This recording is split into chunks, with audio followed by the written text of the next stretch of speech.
Thank you. Thank you.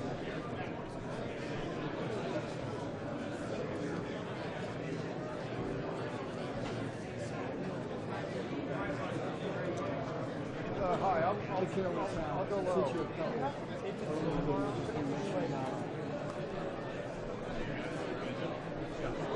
Do I have a 7 a.m.?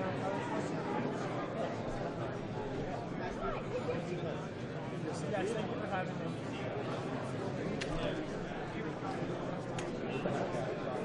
I'm very what?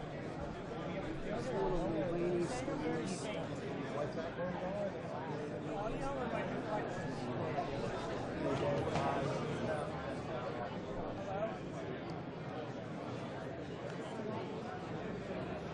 Okay, yeah, because I hear you loud and clear. Okay, thank you.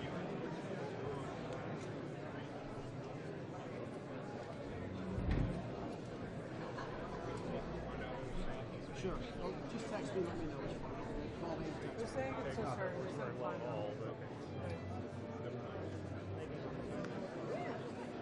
fine.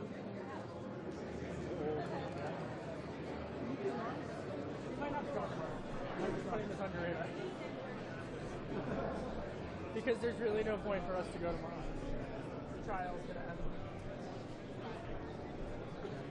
So I'm advocating that we go Sunday.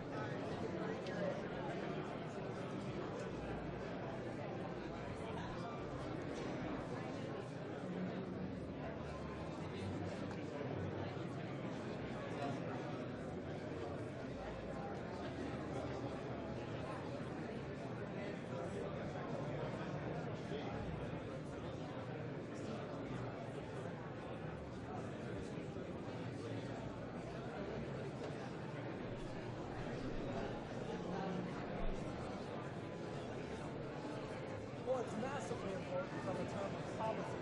President Trump is largely anticipating this to unveil a map that will withdraw some of the benefits that will reach following the federal money. You right? Announced an economic plan to try to incentivize the House and on board with it. Now, Israelis trying to invest in economic policies opposition have been set up to praise the president's plan. Palestinians, however, have been quite critical of it. It'd be interesting to see should President Trump make messages about how they plan to deal with Palestinian authority after turning beyond that, from a political standpoint, like Netanyahu and President Trump both face political thunderstorms clouds that follow them into this meeting. Of course, the Israelis have to come President Trump has decided to start. By the way, this is too largely as the opportunity in the White House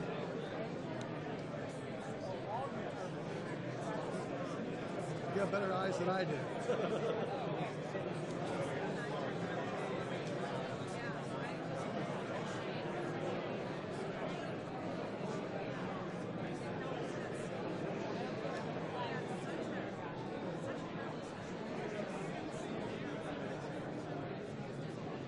That's a great question.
Thank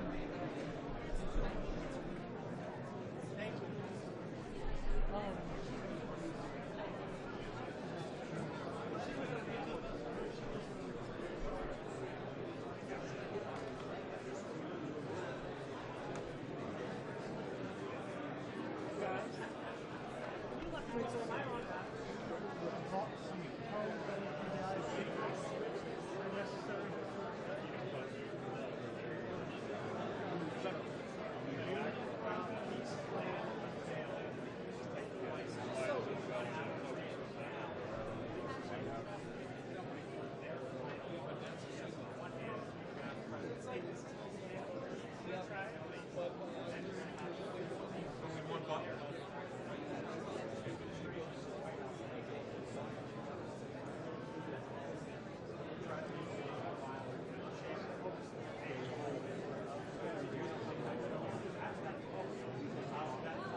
John, what's the temperature, man? 2-4. I got 2-3. I thought it was supposed to be in. I didn't sure yesterday, but I thought it went back. I will. You take out right now. John, did they say anything to you? About this IFB? Yeah.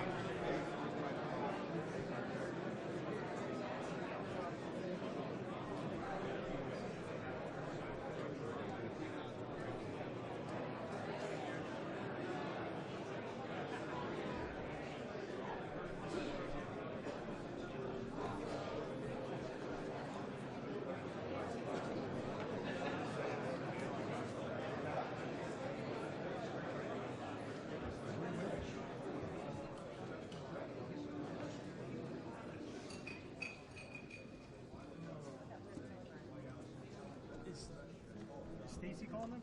Yeah, she's on the horn with me.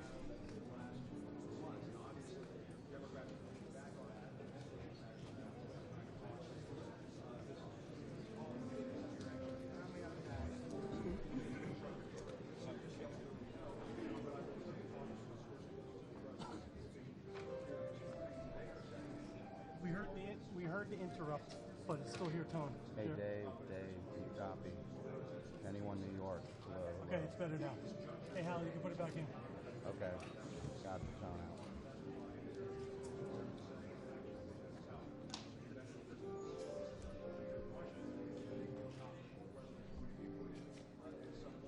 It was the control.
gentlemen, Doug, the the President of the United States Thank you. and the Prime Minister of the State of Israel.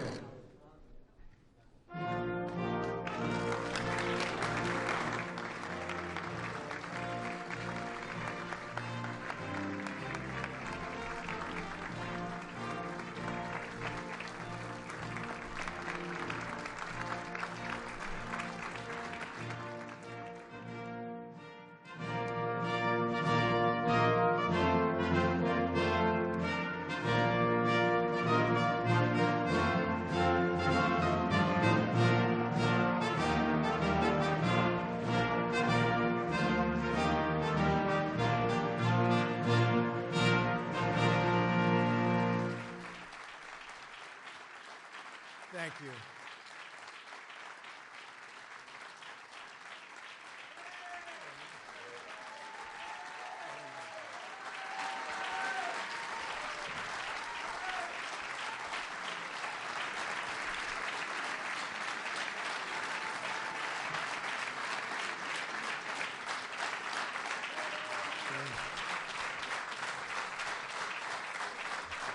Thank you very much. Thank you.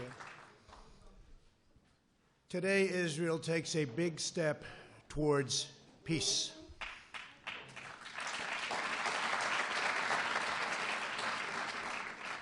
Young people across the Middle East are ready for a more hopeful future, and governments throughout the region are realizing that terrorism and Islamic extremism are everyone's common enemy. Yesterday, I had the pleasure of meeting with both the Prime Minister of Israel and a man that's working very hard to become the Prime Minister of Israel in the longest-running election of all time, Benny Gantz of the Blue and White Party. And both leaders joined me to express their support for this effort, proving that the state of Israel looking for peace and that peace transcends politics. By any measure, unmeasurable, that's what they want. On my first trip overseas as president, I visited the Holy Land of Israel. I was deeply moved and amazed by what this small country had achieved in the face of overwhelming odds and never-ending threats. The state of Israel comprises only a minuscule amount of land in the Middle East, and yet it has become a thriving center of democracy, innovation, culture, and commerce. Israel is a light unto the world. The hearts and history of our people are woven together. The land of Israel is an ancient home, a sacred place of worship, and a solemn promise to the Jewish people that we will never again repeat history's darkest hour.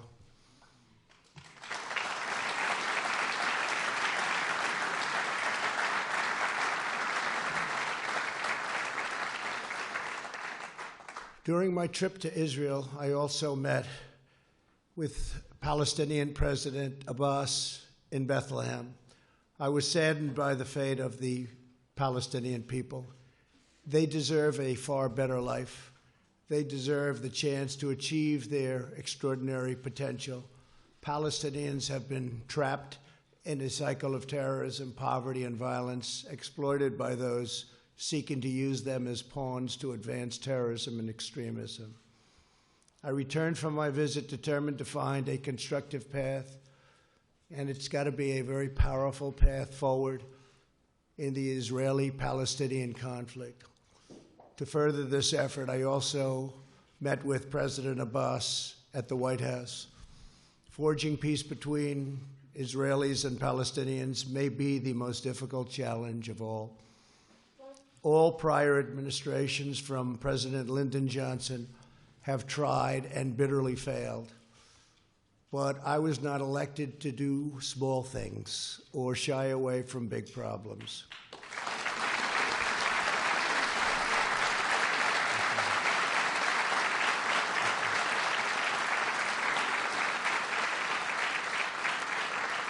It's been a long and very arduous process to arrive at this moment. On Sunday, I delivered to Prime Minister Netanyahu my vision for peace, prosperity, and a brighter future for the Israelis and Palestinians. This vision for peace is fundamentally different from past proposals. In the past, even the most well-intentioned plans were light on factual details and heavy on conceptual frameworks. By contrast, our plan is 80 pages and is the most detailed proposal ever put forward by far. As I have seen throughout my long career as a deal maker, complex problems require nuanced, fact-based remedies. That is why our proposal provides precise technical solutions to make Israelis, Palestinians, and the region safer and much more prosperous.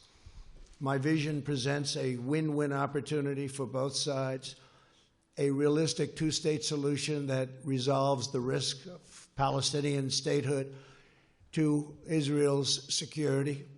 Today, Israel has taken a giant step toward peace. Yesterday, Prime Minister Netanyahu informed me that he is willing to endorse the vision as the basis for direct negotiations, and I will say the general also endorsed, and very strongly, with the Palestinians, a historic breakthrough.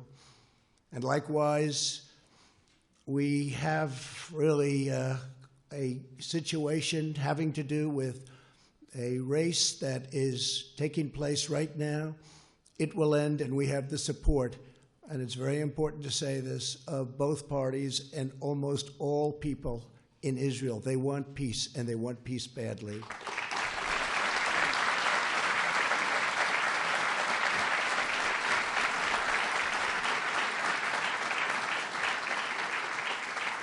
This is the first time Israel has authorized the release of a conceptual map illustrating the territorial compromises it's willing to make for the cause of peace, and they've gone a long way.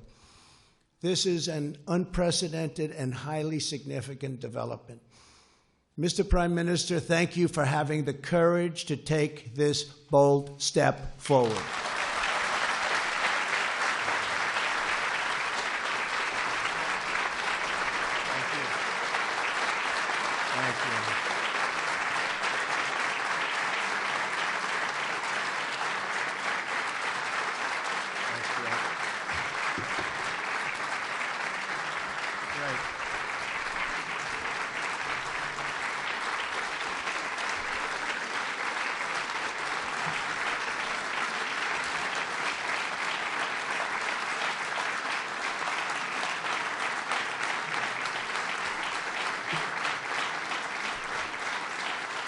And Bibi, we have a lot of powerful people in this room, a lot of the people that can help make it work. So that's quite a thunderous applause. Thank you very much. Thank you.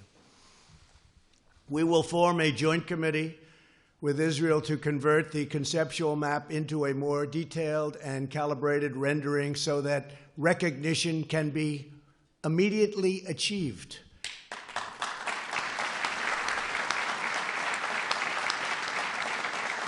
We will also work to create a contiguous territory within the future Palestinian state for when the conditions for statehood are met, including the firm rejection of terrorism.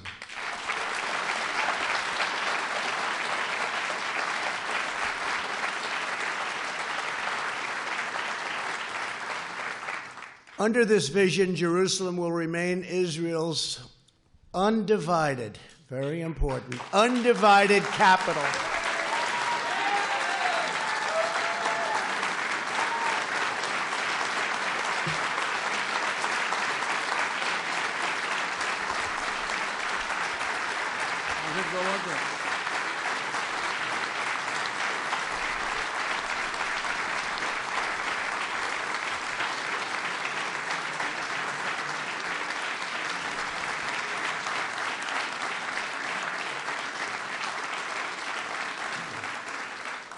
But that's no big deal, because I've already done that for you, right?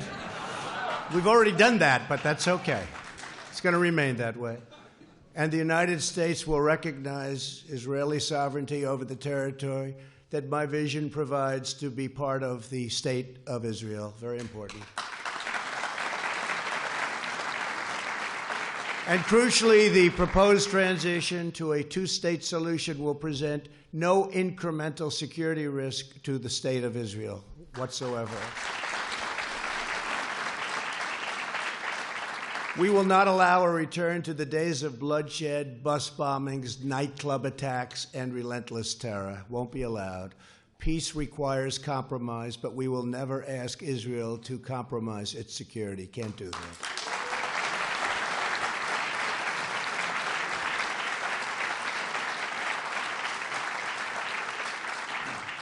As everyone knows, I have done a lot for Israel, moving the United States Embassy to Jerusalem, recognizing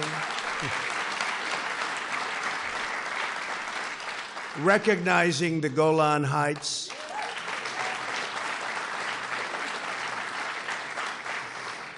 and frankly, perhaps most importantly, getting out of the terrible Iran nuclear deal.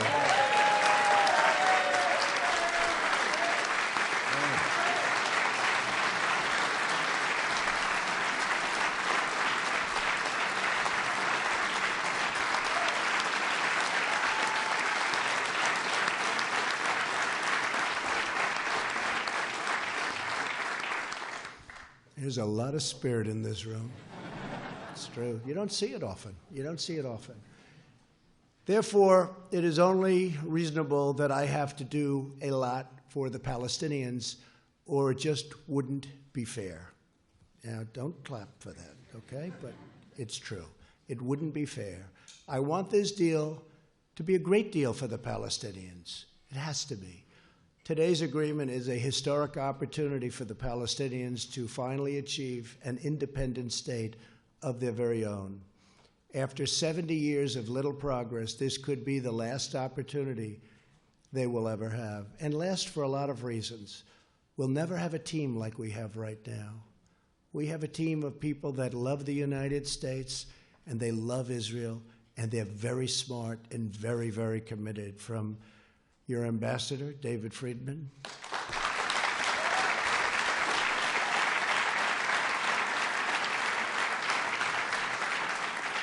to Jason and Avi and Jared,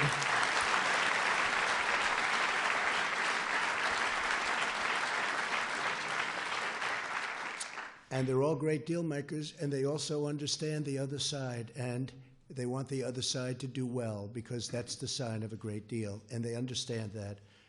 And I just appreciate all of the hard work you put in, and so many of your other friends, and of course our great Secretary of State, Mike Pompeo. Look at, whoa.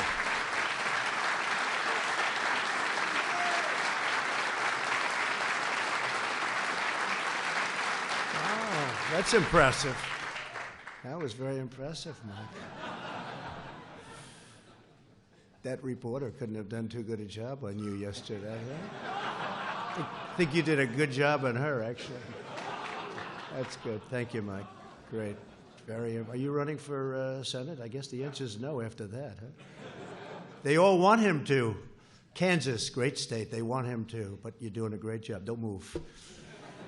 The Palestinian people have grown distrustful after years of unfulfilled promises. So true. Yet I know they are ready to escape their tragic past and realize a great destiny. But we must break free of yesterday's failed approaches. This map will more than double the Palestinian territory and provide a Palestinian capital in eastern Jerusalem, where America will proudly open an embassy.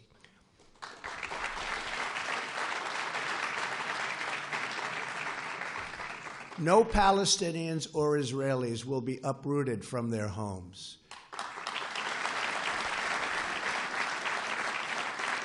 Israel will work closely with a wonderful person, a wonderful man, the King of Jordan, to ensure that the status quo of the Temple Mount is preserved, and strong measures are taken to ensure that all Muslims who wish to visit peacefully and pray at the Al-Aqsa Mosque will be able to do so. This is a major statement. This is of major importance. And at the same time, our vision will deliver massive commercial investment of $50 billion into the new Palestinian state. You have many, many countries that want to partake in this. and many of them are surrounding. They all want this to happen. Virtually every one of them want this to happen, and I think, Bibi, you know that very well. You're going to have tremendous support from your neighbors and beyond your neighbors. Over the next 10 years, if executed well, 1 million great new Palestinian jobs will be created. Their poverty rate will be cut in half, and their poverty rate is unacceptable now and only getting worse. Their GDP will double and triple, and much-needed hope, joy, opportunity, and prosperity will finally arrive for the Palestinian people. Our vision will end the cycle of Palestinian dependency upon charity and foreign aid. They will be doing phenomenally all by themselves. They are a very, very capable people.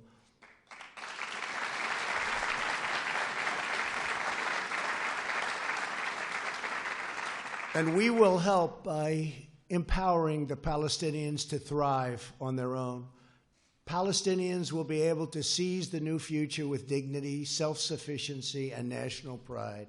To ensure a successful Palestinian state, we are asking the Palestinians to meet the challenges of peaceful coexistence.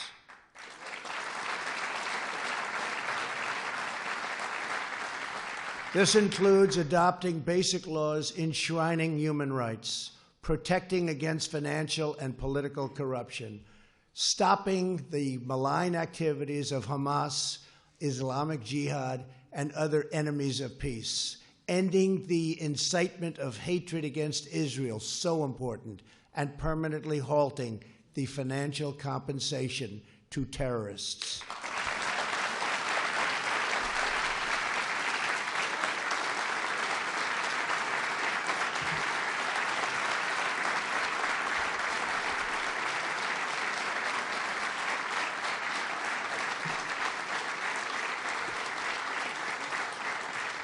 And perhaps most importantly, my vision gives the Palestinians the time needed to rise up and meet the challenges of statehood. I sent a letter today to President Abbas. I explained to him that the territory allocated for his new state will remain open and undeveloped for a period of 4 years. During this time, Palestinians can use all appropriate deliberation to study the deal, negotiate with Israel, achieve the criteria for statehood, and become a truly independent and wonderful state. President Abbas, I want you to know that if you choose the path to peace, America and many other countries, we will be there. We will be there to help you in so many different ways, and we will be there every step of the way. We will be there to help.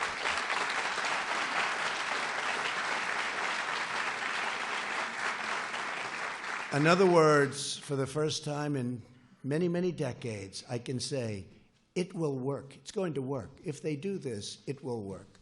Your response to this historic opportunity will show the world to what extent you are ready to lead the Palestinian people to statehood. The Middle East is changing rapidly. On my first trip aboard as president, I traveled to Saudi Arabia to discuss our shared priorities with the 54 leaders of the Muslim and Arab countries. I made clear that all civilized nations share the same goals, stamping out extremism, creating opportunity for the region's youth, and we have to take care of the region's youth. The region's youth is growing up with no hope.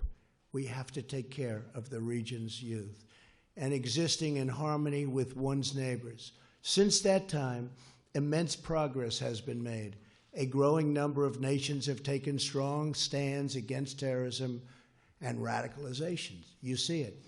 Thanks to the courage of U.S. forces, the ISIS territorial caliphate, 100%, not 95%, not 99 or any other percent, 100% of the caliphate, ISIS, is destroyed, and its savage leader, al-Baghdadi, is now dead.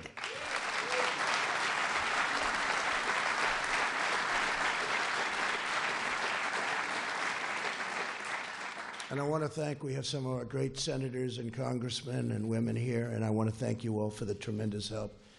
Thank you very much, Jim, Ted, everybody, Steve. Our leader, thank you. Mark, thank you. Great people. These are great people. They work so hard, and they love this country.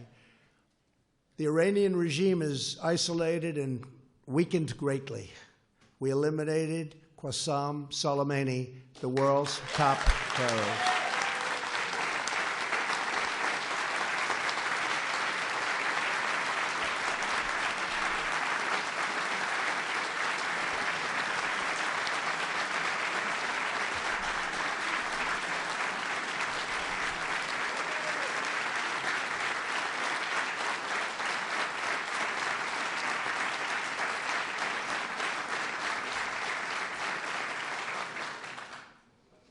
And as you know, he was with the head of Hezbollah.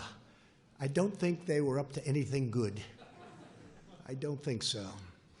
He ran an organization called Jerusalem Liberation Forces and used his hatred, total, severe hatred of Israel as a rallying cry to divert attention from the incompetence and shortcomings of his government.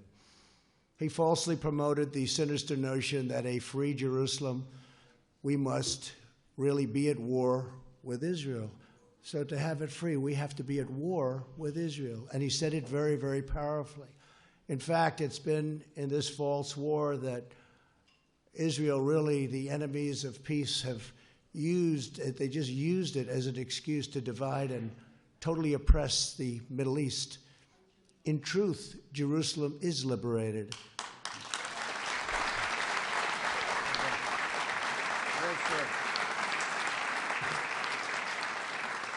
Jerusalem is a safe, open, democratic city that welcomes people of all faiths and all places. It is time for the Muslim world to fix the mistake it made in 1948 when it chose to attack instead of recognize the new state of Israel. It's time.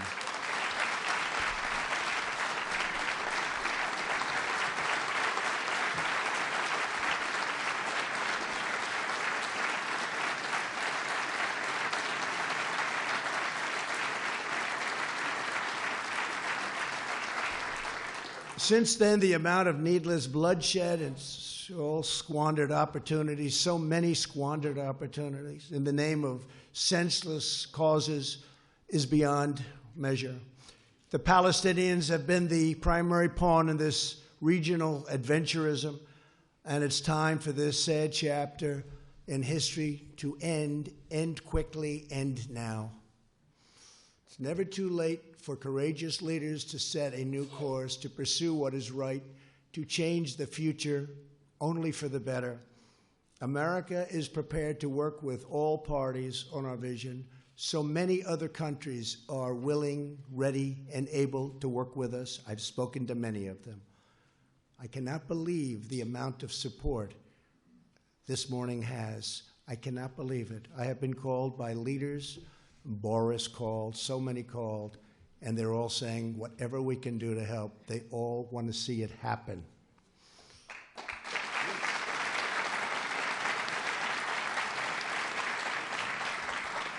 But America cannot care more about peace than the stakeholders in the region. There are many Muslims who never visited Al-Aqsa, and many Christians and Jews who never visited the holy sites in the West Bank described so vividly in the Bible. My vision will change that. Our majestic biblical heritage will be able to live, breathe, and flourish in modern times. All humanity should be able to enjoy the glories of the Holy Land. This part of the world is forever connected to the human soul and the human spirit. These ancient lands should not be symbols of conflict, but eternal symbols of peace. Thank you again for all of the work you've all done and all of these incredible honored guests for being here. And in particular, I want to thank Prime Minister Netanyahu. I also want to thank Oman, Bahrain, and the United Arab Emirates for the incredible work they've done helping us with so much and sending their ambassadors to be with us today. Thank you very much for being here. Oman, Bahrain, and the Arab Emirates? Yeah.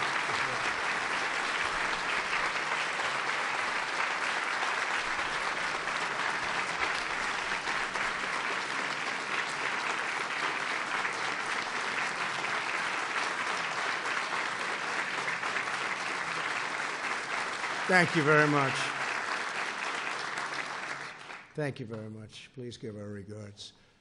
America's partnerships in the region have never been greater, and our alliance with the State of Israel has never, ever been stronger than it is today.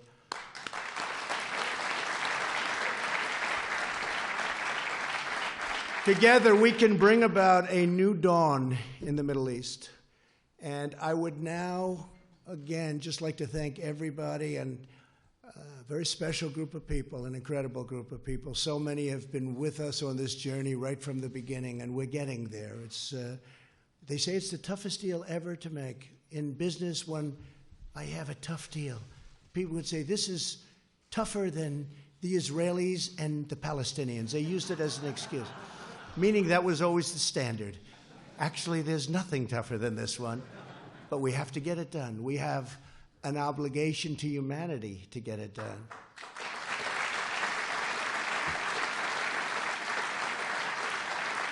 So I would now like to introduce the Prime Minister of Israel, who's worked so hard on this, Benjamin Netanyahu. Thank you.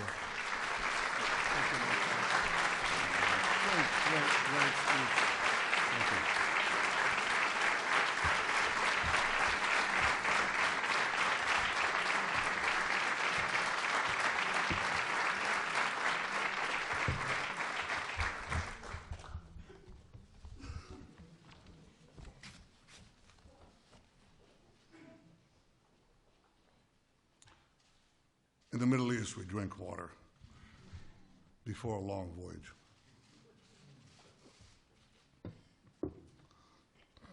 This is an extraordinary voyage. President Trump, Donald, I'm honored to be here today, along with my wife, Sarah, Minister Yariv Levin, Ambassador Ron Dermer. Ron, thank you for everything you've been doing.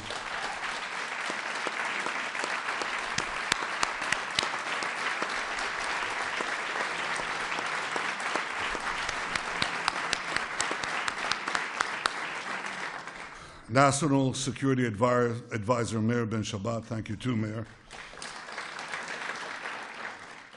And our entire delegation. We are honored to be here with you, Mr. President, with Secretary of State Mike Pompeo. We applaud you, Mike. Secretary of the Treasury Steve Mnuchin, National Security Advisor Robert O'Brien, America's UN Ambassador Kelly Craft, Jared Kushner and Ivanka, it's good to see you both.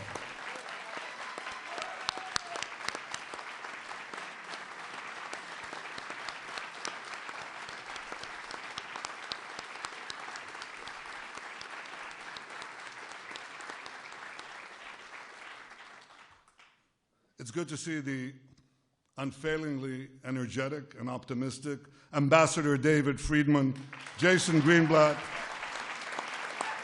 Avi Berkowitz, Brian Hook, and the rest of your exceptional peace band, Mr. President.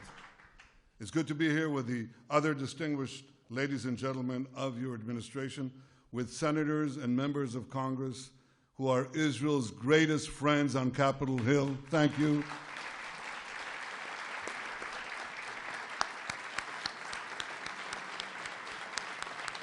Thank you.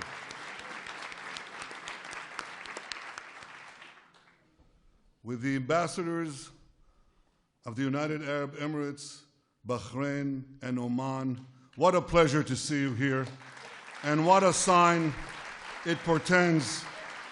I was going to say of the future, what a sign it portends of the present.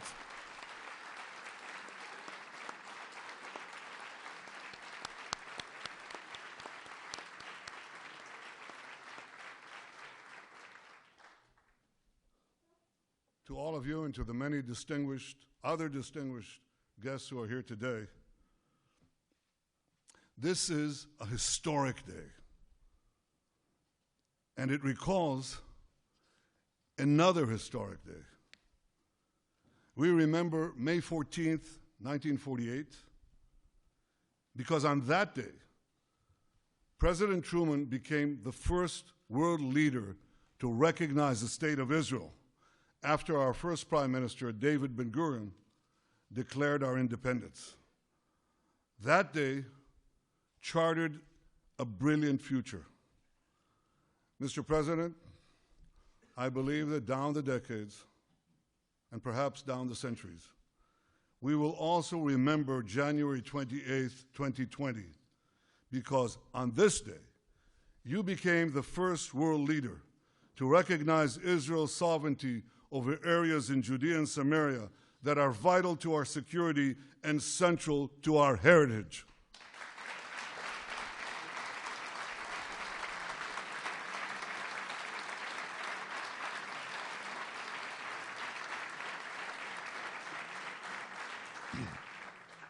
And on this day, you too have charted a brilliant future for Israelis, Palestinians, and the region by presenting a realistic path to a durable peace.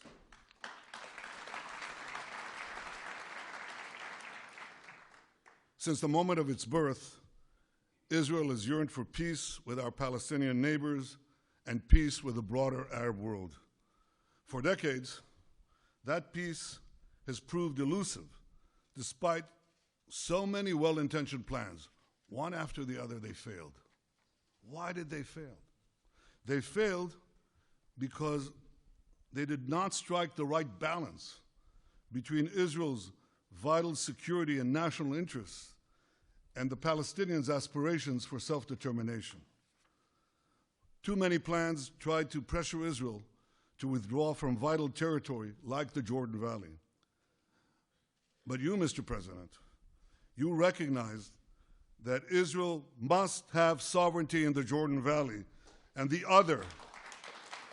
in other strategic areas of Judea and Samaria. Rather than pay easy lip service to Israel's security and simply shut your eyes, hope for the best, you recognize that Israel must have sovereignty in places that enable Israel to defend itself by itself.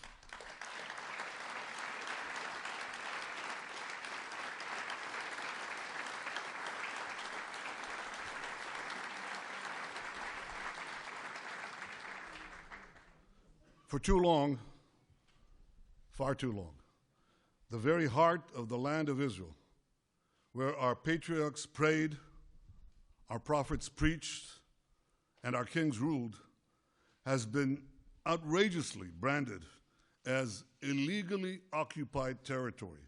Well, today, Mr. President, you are puncturing this big lie.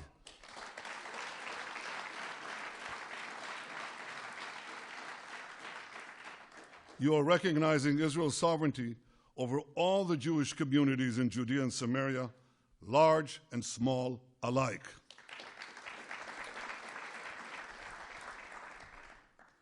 These, as the distinguished pastors who are here know very well, these are places inscribed in the pages of the Bible. These are places carved into the bedrock of our common civilization. The sacred tomb in Hebron, where the fathers and mothers of the Jewish people are buried. Bet El, where Jacob dreamed of a ladder ascending to the heavens. Shiloh, where the Ark of the Covenant that held the 10 Commandments for centuries. That's what happened in Shiloh. Thanks to you, Mr. President, these areas and so many others that for millennia have been etched in the soul of the Jewish people and have fired the imaginations of millions of people around the world and across the world. These areas will now be recognized by the United States as a permanent part of the Jewish state.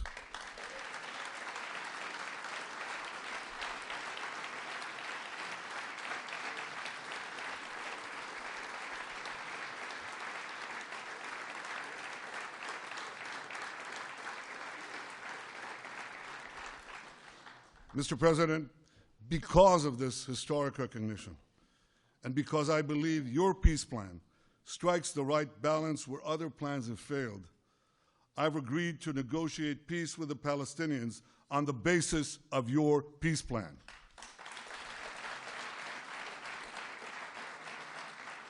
It's a great plan for Israel.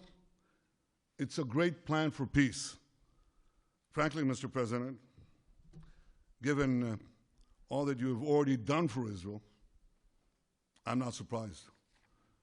You have been the greatest friend that Israel has ever had in the White House.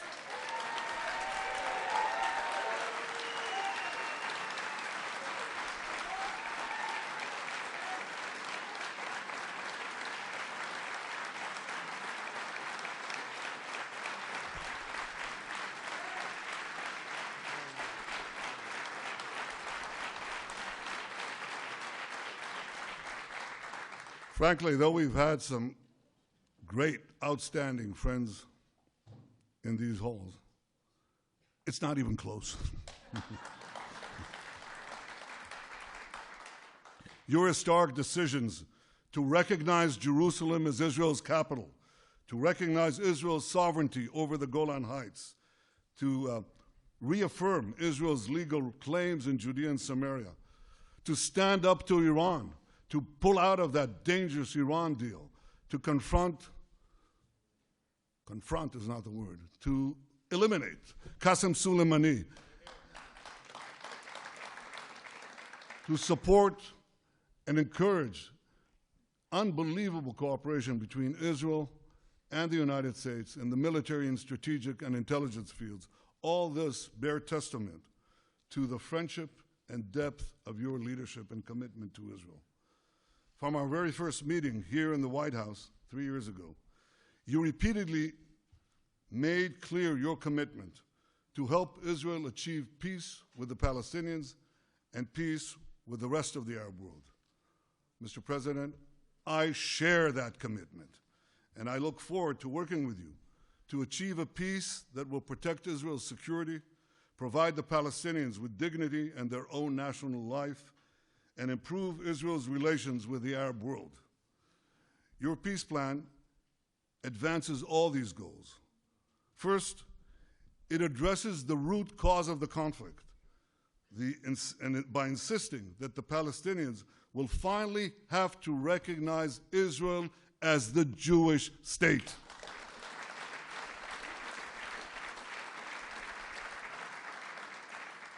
Second, it stipulates that Israel will retain security control in the entire area west of the Jordan River, thereby giving Israel a permanent eastern border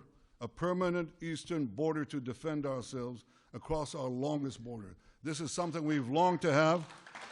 We now have such a recognized boundary. Third, your plan calls for Hamas to be disarmed and for Gaza to be demilitarized.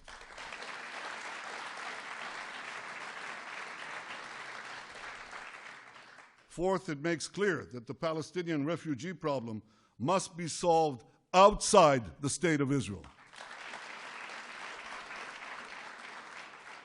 Fifth, it calls for our ancient capital, Jerusalem, to remain united under Israel's sovereignty.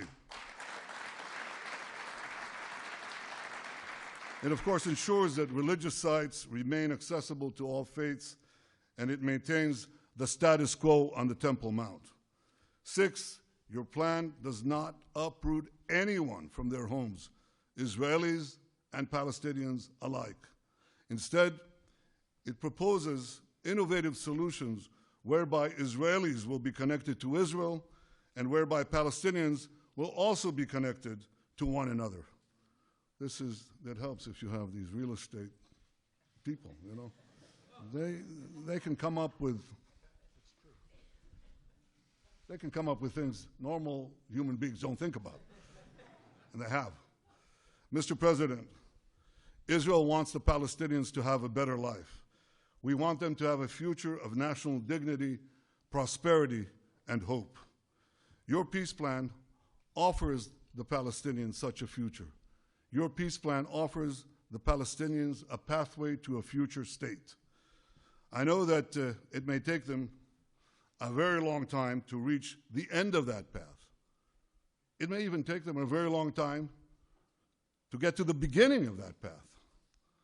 But if the Palestinians are genuinely prepared to take that path, if they're genuinely prepared to make peace with the Jewish state, and if they agree to abide by all the conditions you have put forward in your plan, Israel will be there. Israel will be prepared to negotiate peace right away.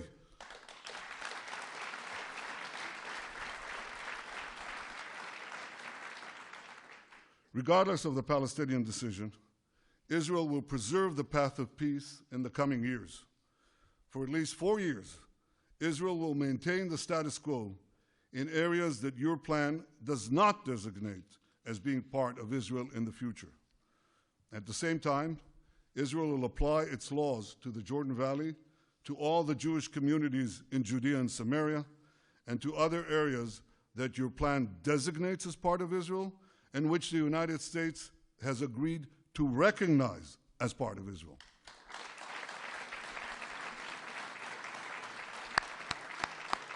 I like that.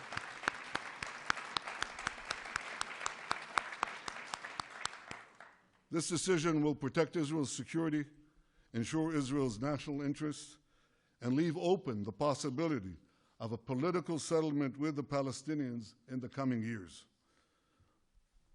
Mr. President, I hope the Palestinians embrace your vision of peace.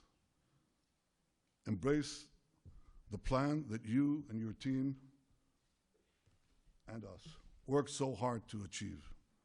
I hope that they seize the opportunity offered by your sweeping economic plan. I've read it.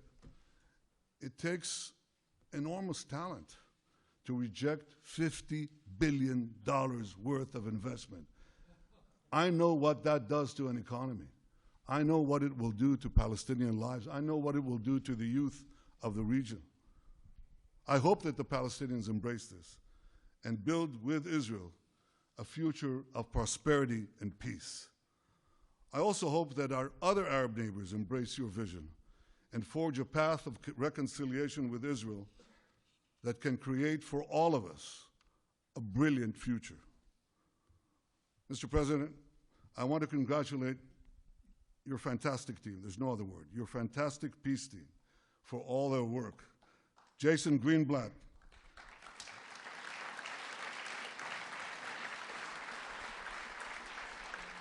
thank you, Jason, for the terrific job you did as America's peace envoy for nearly 3 years. Avi Berkowitz, thank you for stepping out. Thank you, Avi, for stepping out from your important behind-the-scenes role and ably working in those past few months to get this plan done. Ambassador David Friedman, thank you, David.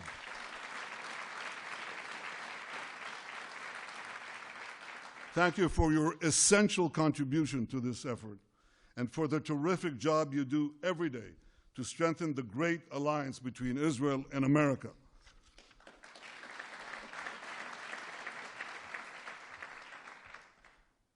And Jared Kushner, without your wisdom, your persistence, your resolve, this day would have never come.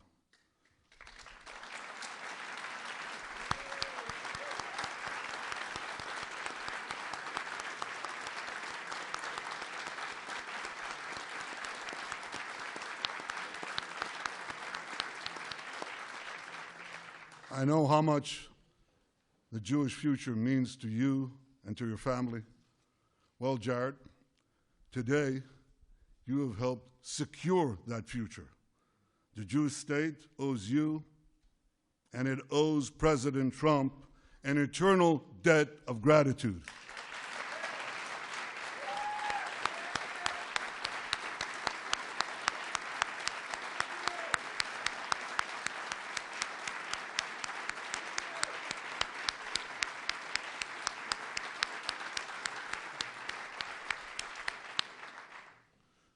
Mr. President, On that historic day of May 14th, 1948, both David Ben-Gurion and President Truman had a fateful decision to make. Many argued that Ben-Gurion should not declare Israel's independence. Many argued that President Truman should not recognize the Jewish state. But both leaders understood the magnitude of the hour. They seized the moment and they changed history. Like you, Mr. President, I understand the magnitude of this moment. With you, Mr. President, I'm prepared to seize the moment and change history. I know that there'll be opposition. There's always opposition. I know there'll be many obstacles along the way, much criticism. But we have an old Jewish saying, if not now, when? And if not us, who? Im lo achshav, matai, im lo anachnu, az mi? Mr. President, your deal of the century is the opportunity of the century. And rest assured, Israel will not miss this opportunity. Mr. President, Donald, Israel is blessed to have your friendship and your powerful leadership, and Israel is blessed to have the friendship of the greatest power on earth, the United States of America. May God bless America, may God bless Israel, and may God bless us all with security, prosperity, and peace. Thank you.